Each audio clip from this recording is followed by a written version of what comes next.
Have you ever noticed how you can feel someone else's pain before they speak it? Not in a vague, distant way, but right there in your chest, like a weight you didn't choose to carry. You see their face shift, their shoulders drop, and something in you responds. Not with thought first, but with sensation, a tightening, a pull, an ache that wasn't yours a moment ago. This is where compassion begins. Not in the idea of kindness, not in the decision to care, but in this wordless recognition that suffering moves through bodies, through rooms, through the air between people. Think of it like this.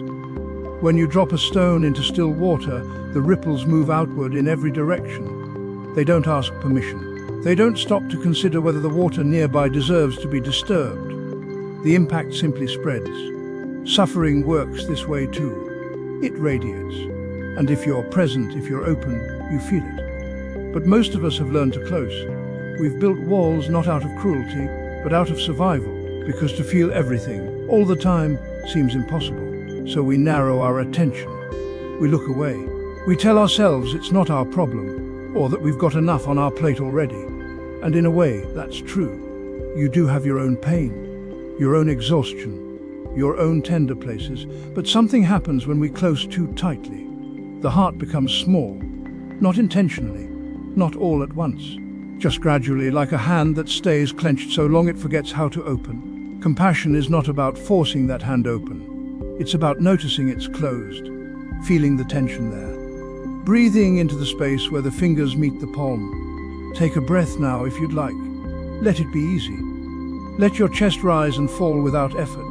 Notice if there's tightness anywhere, not to fix it, just to feel it. The Buddha spoke of compassion as karuna, the trembling of the heart in the face of suffering.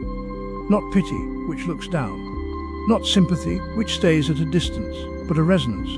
A vibration that moves through you because you recognize that this pain, in some form, is also your pain. That the fear in someone else's eyes is a fear you've known. That the loneliness they carry has touched you too. This recognition doesn't make you weak. It makes you human. But here's where it gets difficult. Compassion asks you to stay present with what hurts. Not to solve it immediately, not to turn away, just to remain, to let the ripples reach you. To feel the ache without collapsing into it and without building a wall against it. This is not easy. The instinct is to do something. To fix, to rescue, to make it stop. And sometimes action is needed. But before the action, there's the willingness to feel. To let your heart be moved. To let the stone drop and the water respond. You might notice resistance right now. A voice that says this is too much, or that you're not good at this, or that other people's pain isn't something you can afford to take on. That voice isn't wrong. It's trying to protect you. But protection, when it becomes a habit, can also become a prison. So we practice. Not by forcing ourselves to care more, but by softening the places where we've gone rigid. By noticing when the chest tightens, when the breath gets shallow, when the eyes want to look away. The water doesn't resist the ripples. It doesn't say, "I've had enough disturbance today." It simply moves, and then it settles again. This is the rhythm of compassion, to feel, to respond, to return to stillness, and then to feel again. You don't have to be perfect at this. You don't have to feel everyone's pain all the time. That's not what's being asked. What's being asked is simpler. Can you notice when someone is suffering? Can you let that noticing land in your body, even for a moment? Can you breathe with it, instead of against it? This is where the practice begins, not with grand gestures or heroic acts, but with this small, quiet willingness. To let the heart be touched, to let the ripples reach you, to stay present, even when it's uncomfortable, and to trust that you won't be destroyed by what you feel. You are walking through the day and you notice someone struggling. Maybe it is someone you know well. Maybe it is a stranger on the train platform whose face tells a story you do not need to hear in words. Something in you responds. The chest tightens or softens. The breath changes. You feel it, their difficulty, as if it has crossed an invisible boundary and entered you. And then the question arrives. Should I let this in? Or should I turn away before it becomes too much? This is not a moral question. It is a practical one. You have felt what happens when you absorb too much. the heaviness that lingers, the sense that you are carrying something that does not belong to you. And you have also felt what happens when you close the door entirely. The numbness, the distance, the quiet guilt that follows. So you stand between two impulses. One says open, the other says protect, and neither feels quite right. A window lets light through without shattering. It does not block the world, and it does not dissolve under pressure. It remains itself while allowing something to pass. Compassion can work this way.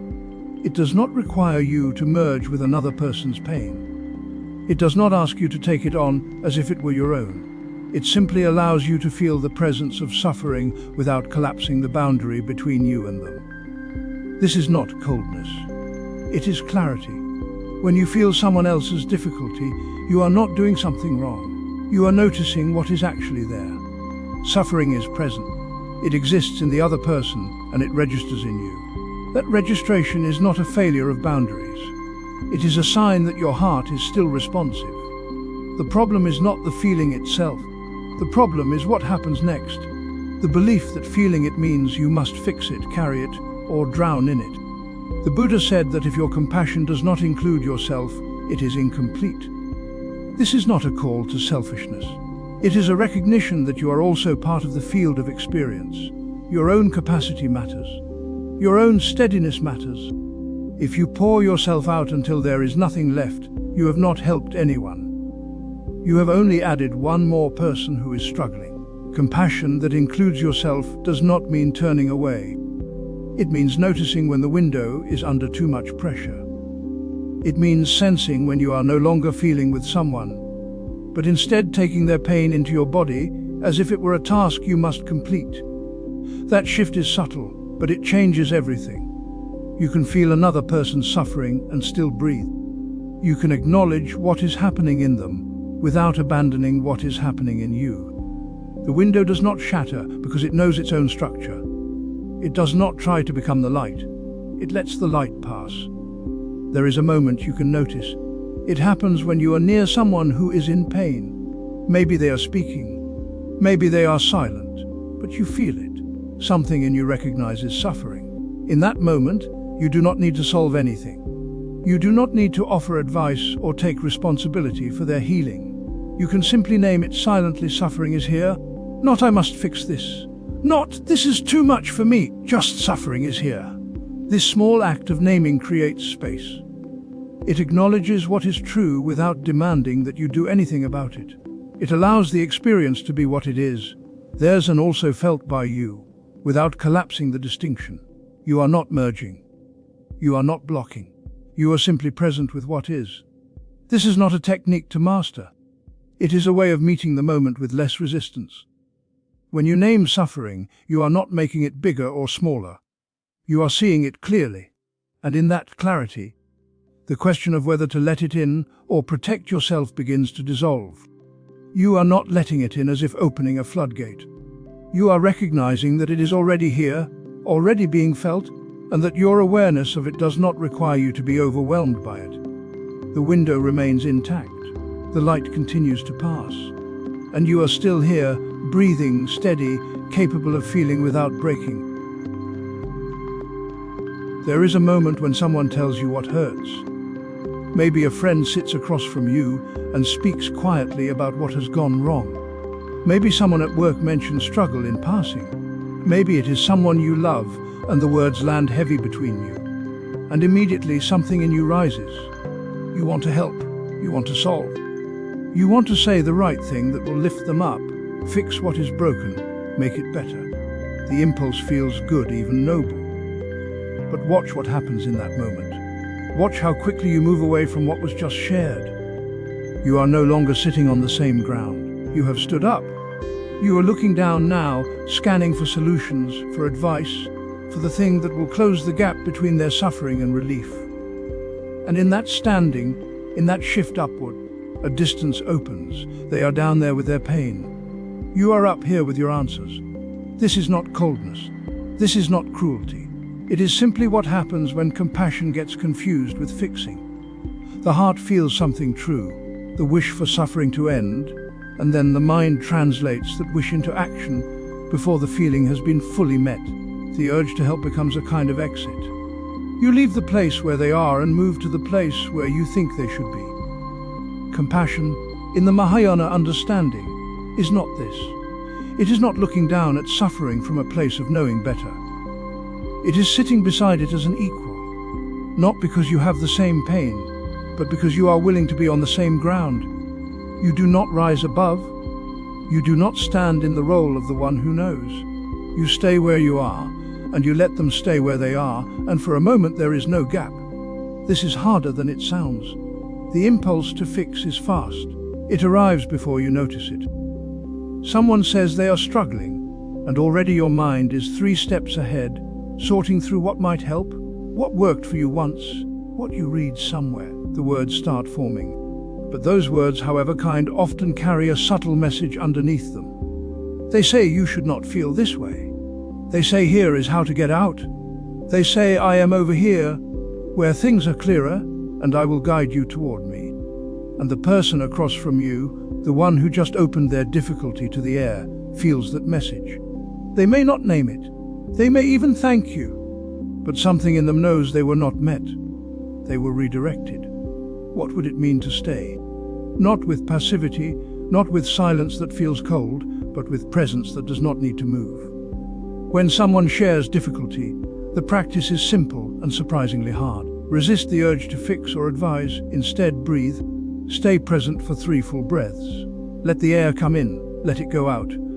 Do this 3 times while they are still speaking or just after. Do not plan what to say. Do not scan for solutions. Just breathe and stay on the same ground. 3 breaths is not long, but it is long enough for the reflex to soften. It is long enough to notice the urge without obeying it. And in that small gap, something else becomes possible. You might find that you do not need to say much. You might find that your presence, your willingness to remain beside what is difficult, is itself a kind of response. Not a fix, not a teaching, just companionship. This is the difference between pity and compassion.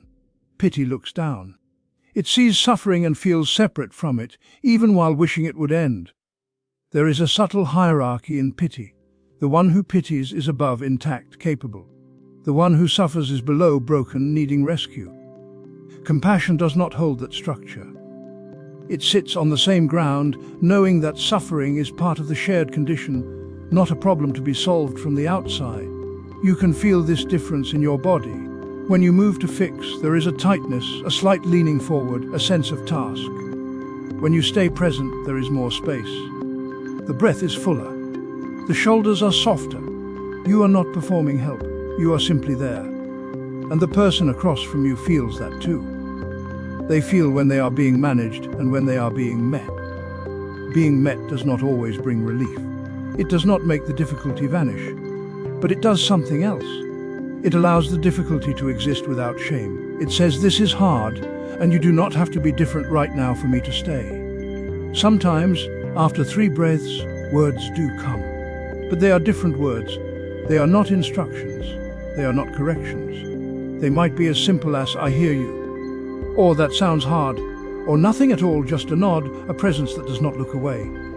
These small gestures, when they come from the same ground, carry more than advice ever could. You feel someone's pain and your chest tightens. Your breath shortens. The weight of what they carry begins to press into you. This is common. You opened your heart, and now it feels like the suffering has moved in and made a home. Many people believe that compassion means taking on another's burden, that to truly care, you must carry what they carry.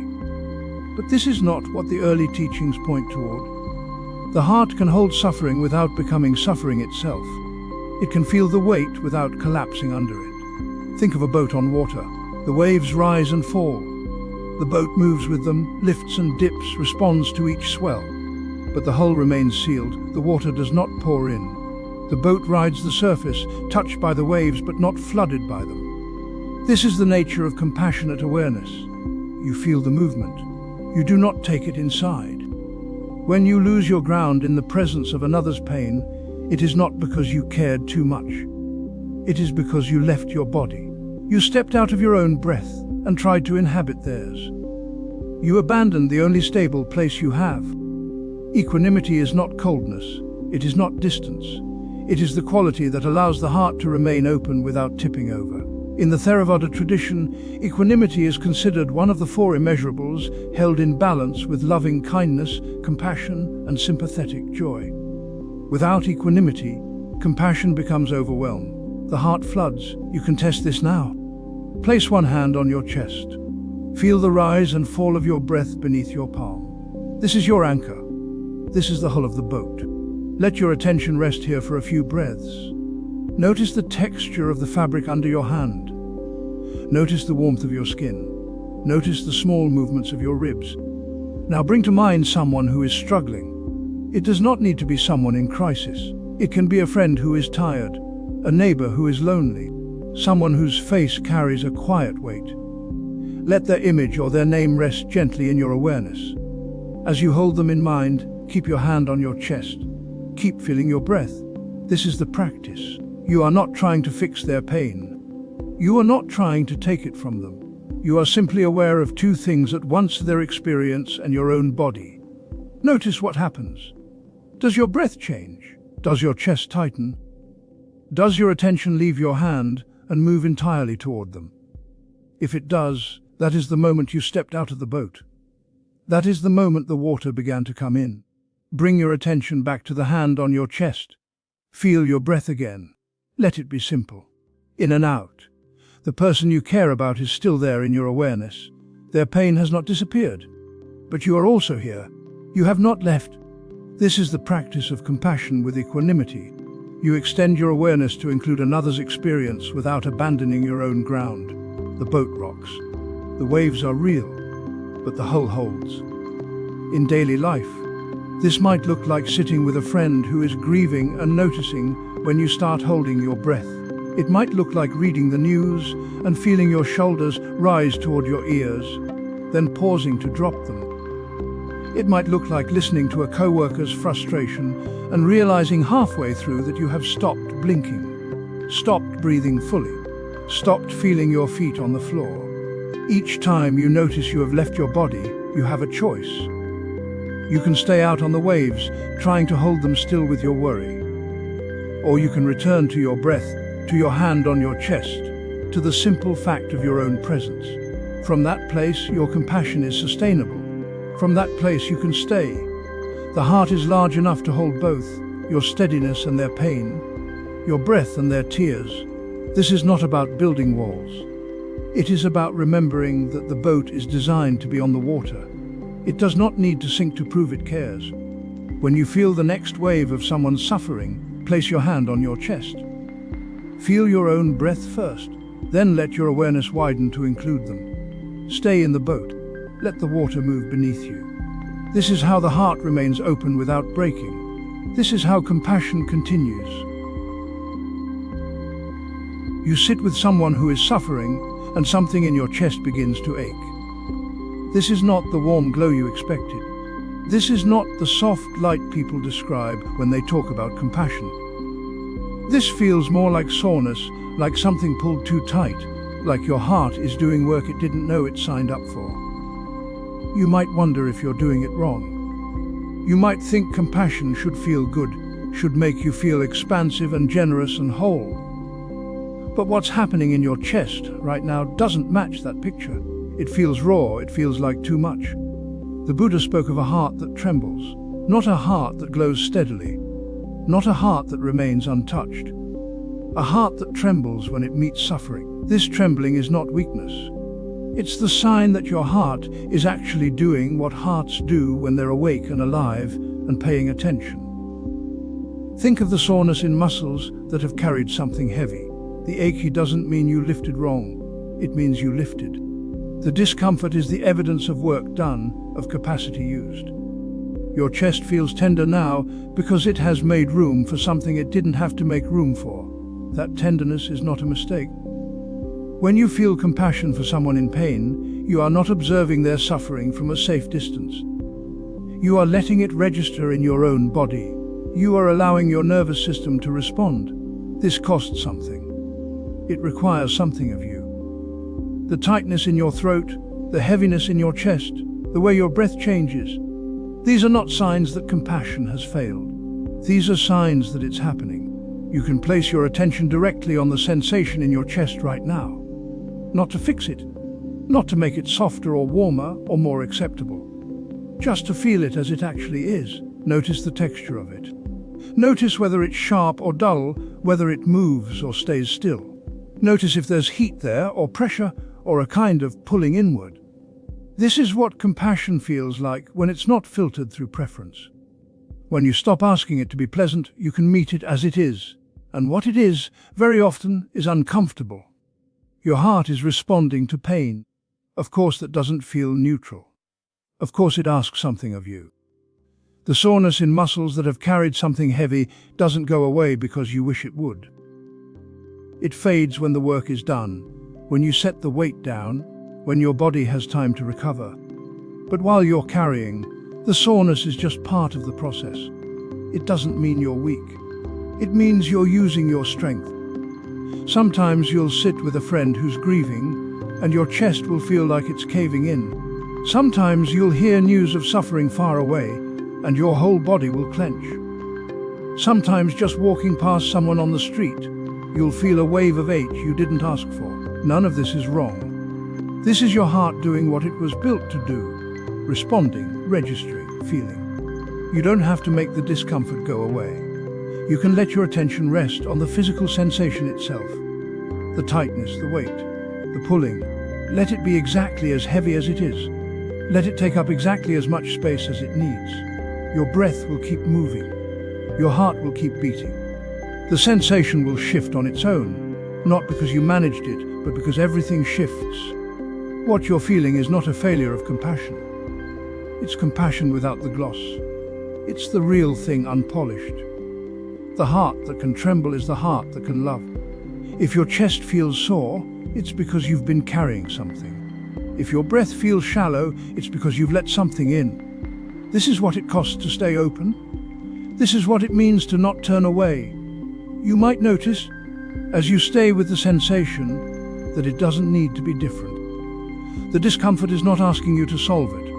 It's just moving through. Your heart is large enough to hold this. The ache is proof of that.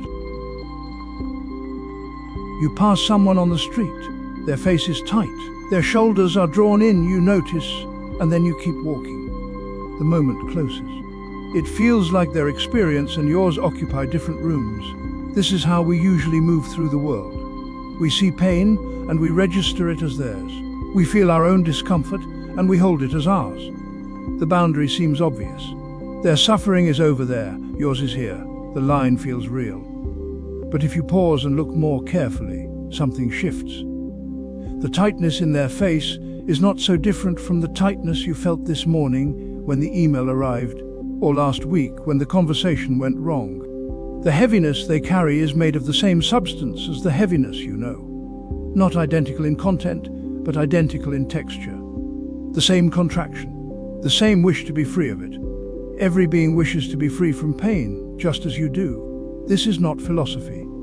It is observable. You can see it in the way a child pulls their hand from a hot surface, in the way someone flinches when criticized, in the way you yourself turn away from what hurts.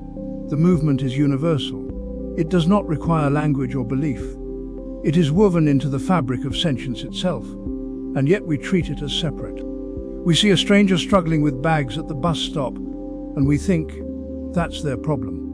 We hear about someone losing their job, and we feel a flicker of sympathy, then move on. We scroll past images of distress and feel nothing or feel something briefly, then let it dissolve. The separation feels natural. It feels like protection. But what if the separation is not as solid as it seems? Think of leaves on different branches, moved by the same wind. Each leaf is distinct. Each one hangs in its own position, catches the light differently, will fall in its own time. And yet, when the wind comes, they all move. The motion is shared. The force that touches one touches all. You cannot say the wind belongs to one leaf and not another.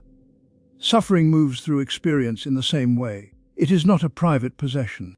It is a condition that arises when causes and conditions come together.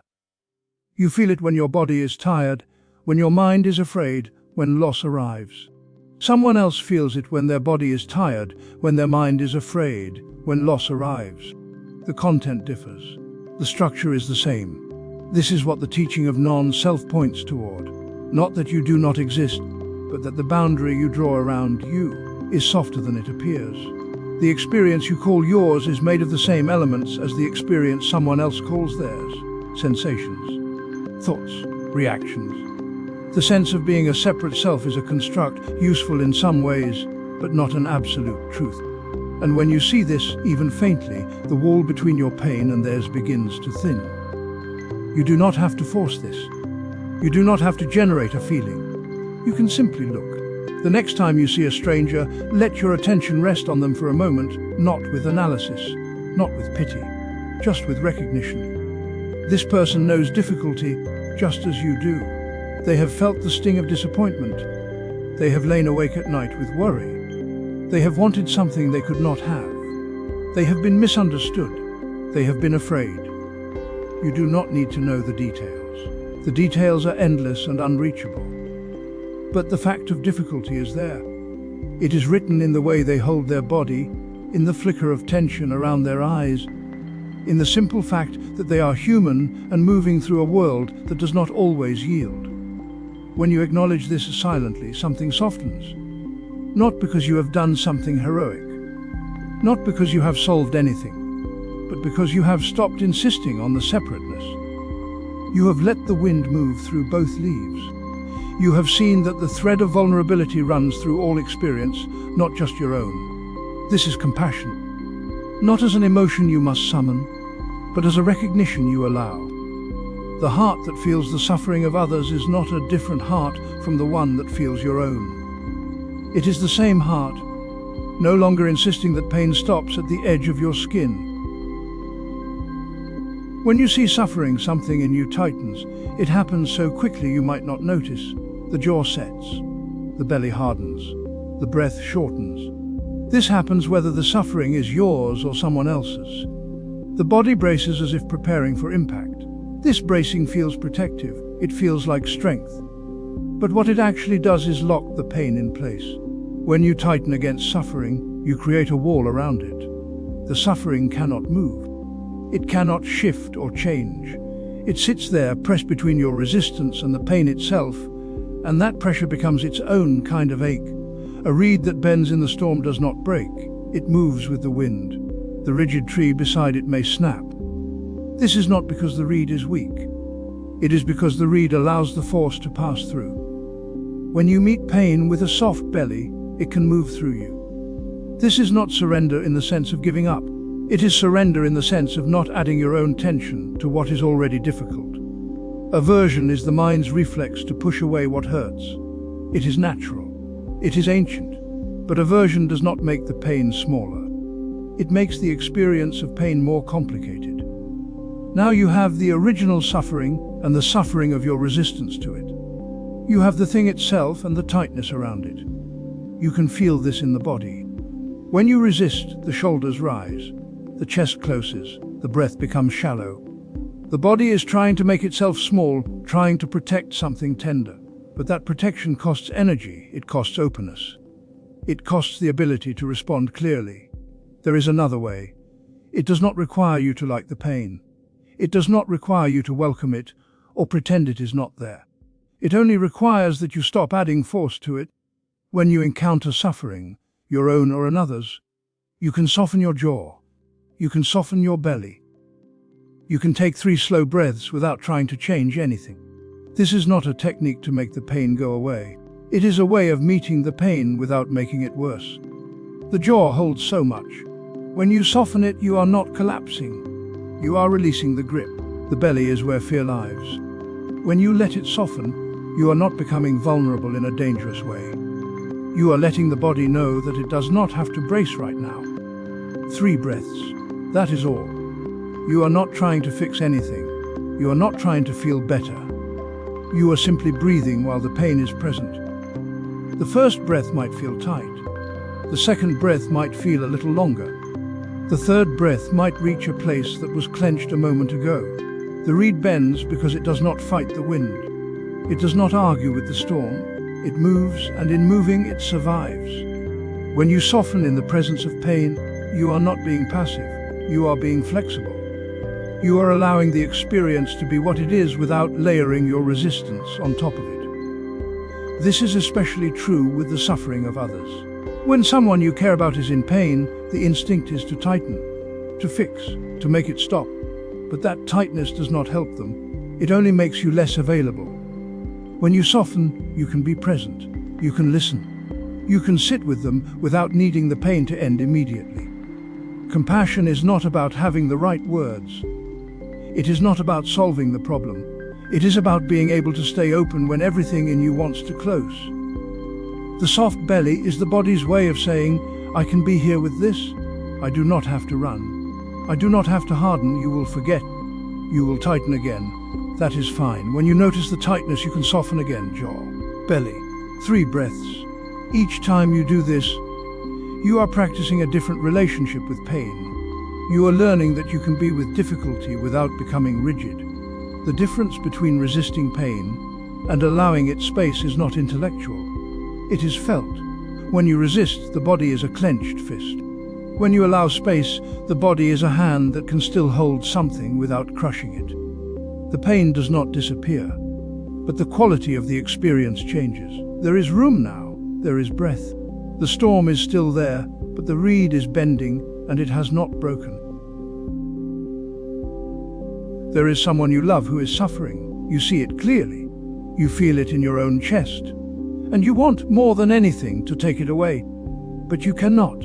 This is not because you lack skill or courage. It is not because you have not tried hard enough. It is because suffering belongs to the one who carries it. You cannot reach into another person's life and remove what they must feel. And yet the impulse remains. The urge to fix, to solve, to make it stop. You rehearse conversations. You offer advice. You search for the right words, the right gesture, the thing that will finally lift the weight. And when nothing changes, you feel the ache of failure. But what if this is not failure at all? A candle offers light. It does not argue with the darkness. It does not demand that the shadows leave. It simply burns, steady and quiet, and the light falls where it falls. The darkness remains in the places the light does not reach. This is not the candle's fault. This is simply how light works. You cannot walk another's path, but you can light a lamp along the way. This teaching does not ask you to do more. It asks you to see what is already true. You cannot remove another person's suffering. You never could. What you can do is be present. You can listen without needing to fix. You can sit beside someone in their pain without turning away. This is not passivity. This is clarity. When you try to take away someone's pain, you are often trying to take away your own discomfort. The helplessness you feel when you watch someone struggle. The frustration of not knowing what to do. The guilt that whispers you should be able to help more than you are helping. These feelings are real. They deserve acknowledgement. But they are not the same as compassion. Compassion does not require you to solve anything. It does not ask you to carry what is not yours to carry. It asks you to feel what is present, to stay open, and to let the other person remain whole in their own experience. Sit with the truth that you cannot remove another's suffering, not as a thought exercise, but as a felt reality. Let yourself notice what happens in the body when you stop trying. Does the chest tighten? Does the mind reach for one more solution? Does guilt rise, or sadness, or relief? You do not need to change any of it. Just notice. When you stop trying to fix, something else becomes possible. You can hear what the other person is actually saying. You can feel what they are feeling without needing to make it go away. You can be there fully without the weight of responsibility that was never yours. The candle does not chase the darkness. It simply burns. And in that burning, it offers something real. There will be moments when you feel powerless. When you sit across from someone you love and realize there is nothing you can do to make it better. These moments are not failures. They are the ground of true compassion, because compassion is not about power. It is not about control. It is about presence. It is about staying open when everything in you wants to close. It is about caring deeply while accepting that you cannot change what is not yours to change. This is the paradox: you care and you cannot fix. Both are true. Both can be held. When you let go of the need to remove another's pain, you do not become cold or indifferent. You become available. You stop performing care and start offering it. You stop managing outcomes and start meeting what is. And sometimes that is enough. Not because it solves anything, but because it is real. Sit with this. Let the body feel the truth of it. Notice the urge to do more. And notice what remains when you do not follow that urge. There is something here that does not depend on your ability to fix or save or solve. A candle that offers light, but cannot force the darkness to leave, is still a candle. It is still doing what it was made to do. The light it gives is not diminished by the shadows that remain. You cannot walk another's path, but you can be there. You can light a lamp. You can stay.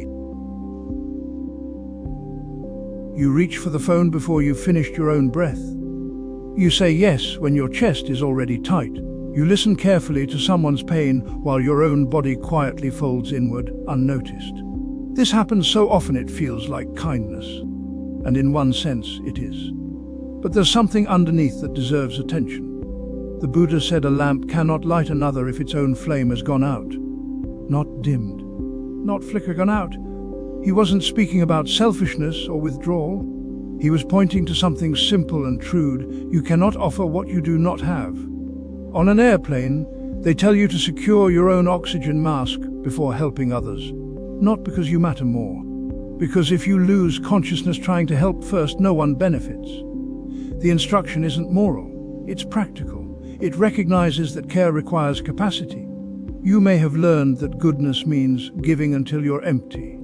That real compassion has no limits, no boundaries, no pause for your own needs. But this isn't what the teaching asks. It asks you to notice what happens when you ignore depletion, when you override the signals your body sends, when you treat your own pain as less urgent than someone else's. The heart that feels the suffering of others is real. It moves toward pain instinctively. But if that movement comes from a place that's already depleted, it carries a different quality. There's strain in it, resentment sometimes, a quiet collapse that no one sees, including you. This isn't about measuring who deserves care more. It's about recognizing that your own suffering is also suffering. Your tiredness is also tiredness. The tightness in your shoulders, the shallow breath, the feeling of being stretched too thin. These are not obstacles to compassion. They are part of the field of experience that compassion can include. Before offering care to another today, pause, just for a moment, and ask your body, what do I need right now? Not as a thought exercise, as a genuine question. Let your attention drop below the neck. Notice what's there: tightness, hunger, fatigue, restlessness. Whatever arises, you don't have to fix it immediately. You don't have to make a big decision. Just notice it. Let it register. Let your own experience be seen, even briefly, before you turn towards someone else. This isn't selfish. Selfishness is taking without awareness, demanding without reciprocity. This is different. This is tending the lamp so it can keep burning. You might feel resistance to this. You might think, but they need me now. But this is urgent. But I can rest later.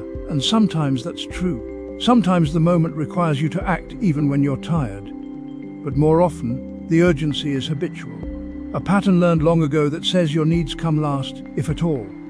The oxygen mask metaphor holds here too. You can't breathe for someone else. You can't transfer your air directly into their lungs. What you can do is stay conscious, stay resourced, and help from a place that isn't already gasping. Compassion doesn't ask you to disappear. It doesn't require self-erasure.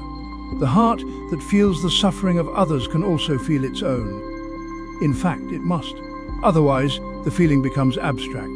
You're helping an idea of a person while ignoring the actual person in front of you, which includes yourself.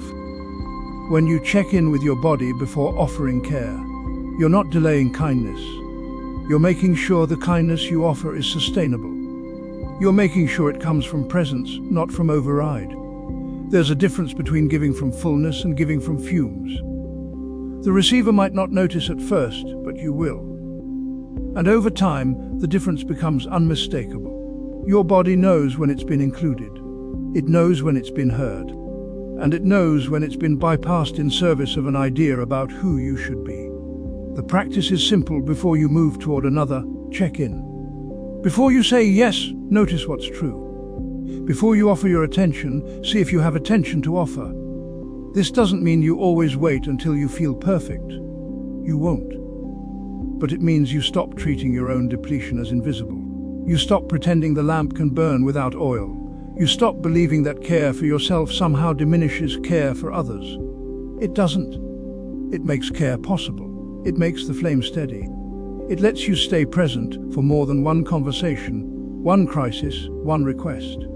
Not because you're rationing love, but because you're recognizing that love includes you too. The question, what do I need right now, isn't a detour from compassion. It's the ground compassion grows from. Ask it quietly. Let the answer come. Then decide what's possible, what's needed, what's true. The heart that includes itself can hold much more than the heart that doesn't. You sit across from someone you care about and they are hurting. Their words come slowly, or quickly, or not at all. You feel something tighten in your chest. The silence between you begins to feel like a task you haven't completed. Your mind starts searching. What should you say? What can you do? How can you fix this? The pressure builds. You believe that love means having an answer, but consider how sound works. A bell rings, and what allows you to hear it clearly is not more sound. It is the space around the sound, the silence that holds it. Without that space, there would only be noise pressing against noise. The quiet is not absence. It is what makes the ringing possible. When someone suffers, we often think compassion means filling the space. We reach for words, for solutions, for anything that might shift what is happening. And sometimes words help, sometimes action is exactly what is needed. But other times, the urge to speak comes from our own discomfort. We cannot bear the helplessness, so we try to make it go away. We mistake our need to do something for their need to receive something. There is a teaching in Zen that points to this. Sometimes the deepest response is no response at all, just being there. Not because you are withholding care, not because you have given up, but because presence itself can be a form of compassion. The kind that does not try to change what is happening, the kind that simply meets it. This is not easy. When you sit with someone in pain and do not speak, you feel the full weight of their experience and your own inability to remove it. You feel useless. You wonder if you're doing enough. Your hands want to move. Your mouth wants to open. The silence feels like failure. But what if it is not failure? What if it is the space around the sound? When you stop trying to fill the moment, something else becomes possible. The person in front of you is not alone with their pain and also managing your need to fix it. They do not have to receive your advice or carry your discomfort. They can simply be as they are, and you can be with them as they are, not hovering above the moment with solutions. Not pulling away from it in fear, just there. You might try this. Sit with someone who is going through difficulty, not in a formal way, just in the course of life. When they speak, listen. When they stop speaking, let the silence rest. Do not fill it. Do not offer anything unless they ask. Let 5 minutes pass this way. Your only task is to remain unhurried, to let your presence be steady, not fixing, not solving. Just there, the way the ground is there beneath their feet. At first, this will feel wrong. You will think you are being cold. You will think you are failing them. But if you stay, you may notice something. The silence is not empty, it is full. Full of your attention, full of your willingness to be with what is difficult. And that fullness is received, not always consciously, not always with gratitude in the moment, but it is felt. The space around the sound does not compete with the ringing. It does not try to soften it or speed it up. It lets the sound be exactly what it is, and in doing so, it allows the sound to be heard. Your presence works the same way. When you do not rush in with words, when you do not perform care, the person in front of you has room to feel what they feel. They are not managing you. They are not pretending to be better than they are. They can rest in the truth of the moment, and you are there as witness. This does not mean you never speak. It does not mean you withhold help when help is needed. But it means you learn to tell the difference between their need and your own. You learn to sit with the discomfort of not knowing what to do. You learn that sometimes doing nothing is not nothing at all. Compassion is not always loud. It is not always visible. Sometimes it is as quiet as breath, as simple as staying. The heart that feels the suffering of others does not always need to speak. Sometimes it only needs to be open, to remain. To let the silence do what silence does. Hold the moment without collapsing it, without rushing it forward, without pretending it is other than it is. You offered kindness once and nothing came of it. You held the door, spoke gently, gave time you didn't have. And the moment passed without acknowledgement. The person walked on. The silence remained. You began to wonder if compassion was worth the effort at all. This is where the heart begins to close. Not from cruelty, but from exhaustion. You expected something to shift, a softening, a thank you, some small sign that what you gave mattered. When none arrived, the doubt crept in. Maybe compassion only works when people are ready. Maybe you're doing it wrong. Maybe it's not enough. A gardener kneels in the soil and presses seeds into the earth. She waters them carefully, covers them, smooths the ground. Then she stands and walks away. She does not dig them up the next morning to check for roots. She does not demand they sprout by evening. She knows the seed is doing what seeds do, hidden and slow, in a darkness she cannot see. Her work was to plant and water. The blooming belongs to time. Compassion is like this. It does not always show itself in the moment you offer it. Sometimes the person you helped will not remember your face. Sometimes the kindness you gave will only matter years later, in a way you will never witness. Sometimes it will dissolve entirely into the stream of causes and conditions, one small gesture among millions, and still it will have mattered. You are used to results. You are used to seeing the outcome of your effort. You work and something is built.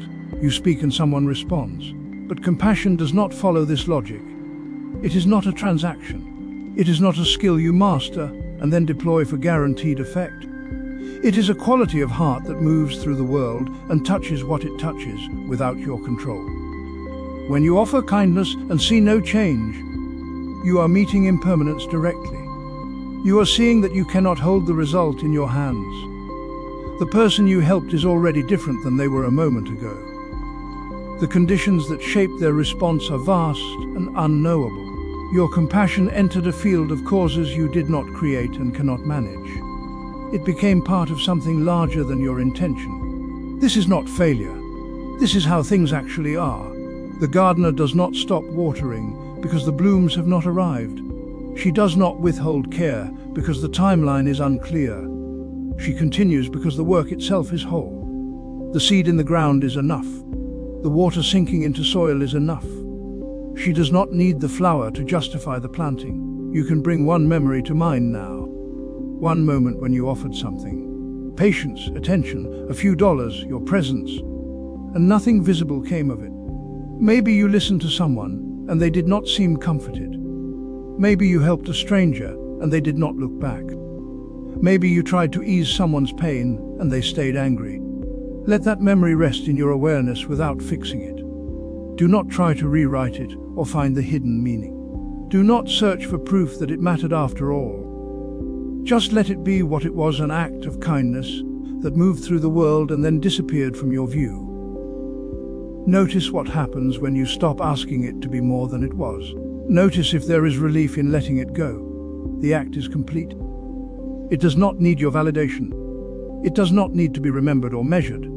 It was whole the moment it occurred. Compassion plants seeds that may not flower in your lifetime, and that is enough. This teaching is not asking you to be content with failure. It is asking you to see that the flowering was never yours to control. You are part of a process much older and wider than your single life. The kindness you offer joins a lineage of kindness that stretches back through generations. It becomes part of the conditions that shape the world, even when you cannot see how. You do not need to know where your compassion goes. You do not need to track its effects or confirm its value. You only need to offer it when it arises, and then let it go. The person who receives it will carry it in ways you cannot predict. It may surface in them as gentleness towards someone else, It may quiet a harsh thought. It may do nothing you would recognize as change. And still, it will have been real. The gardener trusts the soil. She trusts the rain and the sun and the silent work of roots. She does not stand over the garden demanding proof. She tends what is in front of her and lets the rest unfold as it will. This is not passivity. This is wisdom. Your compassion is like this. It does not need applause. It does not need to be seen. It moves quietly through the world, touching what it touches, and then it is gone. And that is enough. We've been sitting with compassion for a while now. Not the idea of it, but the actual texture of it. The way it moves in the body when we notice someone struggling. The way it changes us when we stop turning away.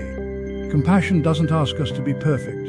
It doesn't require that we fix everything or carry every burden we encounter. It simply asks that we feel. That we let the reality of suffering register without shutting down or building walls. And in that willingness to feel, something shifts. The heart softens. The grip loosens. We become a little more human. There's a practice that's been passed down through many generations. It's called metta, loving kindness. It's a way of training the heart to extend goodwill, first to ourselves, then outward in widening circles. It doesn't force anything. It simply plants seeds. You can try it now if you'd like, or you can just listen. We begin with ourselves, not because we're most important, but because we can't offer what we don't have.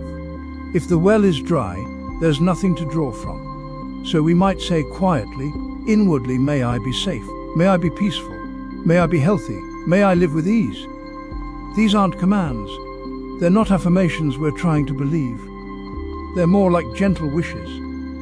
The way you might wish a friend well before a long journey. You're not controlling the outcome. You're just offering something true. If resistance comes up, that's fine. Sometimes the heart doesn't want to soften toward itself. There may be old stories about not deserving kindness, or a sense that self-compassion is selfish. We don't fight that. We just notice it, and we keep offering the words lightly without force. After a while, we bring to mind someone we care about, someone easy to love, a friend, a teacher, a child, a pet. We picture them as clearly as we can, and we offer the same words: may you be safe, may you be peaceful, may you be healthy, may you live with ease. We let the feeling settle. We're not manufacturing emotion. We're just opening the door and seeing what's already there. Then we widen the circle. We bring to mind someone neutral, someone we see but don't know well, the person at the checkout counter, the neighbor we pass on the street, someone whose life is mostly invisible to us. And we offer them the same: may you be safe, may you be peaceful, may you be healthy, may you live with ease. This is where it gets interesting, because we start to see that everyone is carrying something. Everyone is navigating their own version of difficulty. The neutral person isn't neutral at all. They're a full human being, just like us, trying to get through the day. If we want, we can go further. We can bring to mind someone difficult, someone who has hurt us or others. This isn't about condoning harm. It's about recognizing that suffering produces suffering, that the person who causes pain is also in pain. We don't have to like them. We don't have to trust them. But we can wish for their suffering to end. Because when suffering ends, harm stops spreading. May you be safe. May you be peaceful. May you be healthy. May you live with ease. And finally, we let the circle open completely. We offer these words to all beings. Everyone, everywhere. The ones we know and the ones we'll never meet. The ones who are struggling right now. The ones who are resting. The ones who are being born and the ones who are dying. May all beings be safe. May all beings be peaceful. May all beings be healthy. May all beings live with ease. We sit with that for a moment, not straining, not trying to feel something huge, just letting the intention be there, letting the heart do what it knows how to do. Compassion isn't something we achieve. It's something we uncover. It's been there all along, underneath the fear and the defensiveness and the exhaustion. And every time we practice, we clear away a little more of what's covering it. You don't have to be special to do this. You don't have to be enlightened or healed or free of anger. You just have to be willing to feel, willing to stay present, willing to let the heart break open again and again, because that's what hearts do. If this feels useful, you can return to it. There are other practices here that follow similar threads, ways of working with the mind and heart that support this same opening. You can explore them when you're ready, or you can simply rest. For now, may you be at ease. May your heart stay soft. May you meet whatever comes with steadiness and care. And may all beings everywhere be free from suffering.